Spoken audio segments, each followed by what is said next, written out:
কাঁঠাল রান্না খাবো, হাতে কষ ভরবে না, তাই কি হয়? দুপুরের জন্য কাঁঠাল মাছ রান্না আর সকালে নাস্তা নিয়ে আজকের ভিডিওটা সাজানো হলো। আশা করি আজকের ভিডিওটা অনেক ভালো লাগবে। আসসালামু আলাইকুম। আশা করি সবাই ভালো আছেন। আলহামদুলিল্লাহ আমি অনেক ভালো আছি। সকালবেলা মুনতাহার বাবাকে প্রতিদিনের মতো নাস্তা ওনাকে এক এক দিন এক এক রাস্তা করে দিতে হয়, রেডি করে দিতে হয়। আজকে পরোটা ঝটপট করে অনেক তাড়াহুড়া করে আজকে পরোটাগুলো বানাচ্ছিলাম। পরোটা হচ্ছিল না, কি হচ্ছিল আমি কিছুই বুঝতেছিলাম না। আর দুজনে অসহায়ের মতো দাঁড়িয়েছিল প্লেটে নিয়ে, ওর বাবার একদমই তাড়াহুড়া। ওর বাবার দেখে দেখে মুনতাহাও ওর বাবার মতো প্লেট নিয়ে দাঁড়িয়ে ছিল। পরে ডিম পোস্ট করে ওদের খাওয়িয়ে দিয়েছি, ওর বাবা চলে গেছে। আর এদিকে কালকের কাপড় চোপড় অনেক ভিজা ছিল, ধোয়া হয়েছিল, শুকায়নি কারণ রোদটা কম ছিল, তাই আজকে সবগুলো ভালোভাবে শুকিয়ে গেছে। তারপর ভাঁজ করে নিচ্ছি, মেন কাজ হলো কাপড় ভাঁজ করা।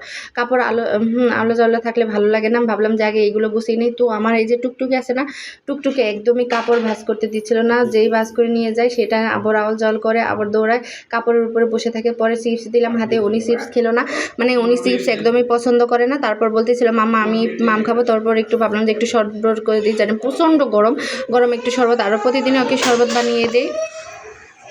তারপরে যে দুপুরের জন্য কাঁঠাল রান্না করব, ভাবলাম যে এটা কাঁঠালের আটা লাগলে পরে সারে না, কথায় আছে না, গানে আছে না, তাই ভাবলাম যে আস্তে করে আগে সম্পূর্ণ বটিতে হাতে ভালো করে সরিষার তেল, খাঁটি সরিষার তেল মাখিয়ে আর এই যে কাঁঠাল কাটা শুরু করলাম। আর কাঁঠাল কাটাটা এতটা কষ্ট, যে কাঁঠাল কাটা সে বুঝবে।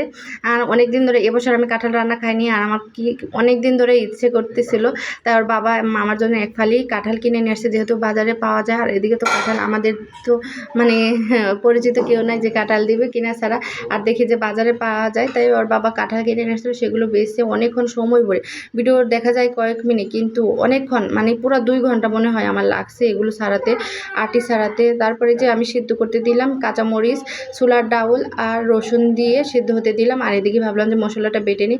আর এই যে মাছ রান্না করব করলা দিয়ে আর পটল দিয়ে, মাছগুলো ভালো করে বেছে নিই। আর জানি না আজকে কড়াতে কি হয়েছে, সব মাছ লেগে ধরতেছিল, তাই ভালো করে না ভেজে একটু একটু করে ভেজে নামিয়ে ফেললাম, যে নাহলে মাছটা ঝোড়া ঝোড়া হয়ে যাবে। আর এদিকে এই যে করলা আর পটল দিয়ে রান্না করব, মশলা দিয়ে ভালো করে কষিয়ে নিলাম, কষিয়ে নিব।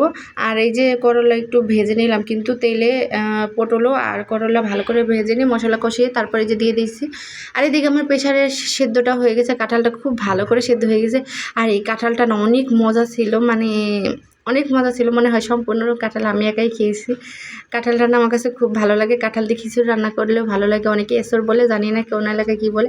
আর এদিকে আমি ওই চুলাতে কড়াইটা দিয়ে দিলাম, মাছগুলোও দিয়ে দিলাম। আর এটাই ভাবলাম যে এখন বসিয়ে দিই সব কিছু মশলা, মাংসতে যা যা মশলা লাগে সব মশলা কিন্তু লাগবে, আরও বেশি মশলা লাগে। তারপর ভালো করে কষিয়ে এই যে আমার রান্না হয়ে গেছে। আসসালামু আলাইকুম।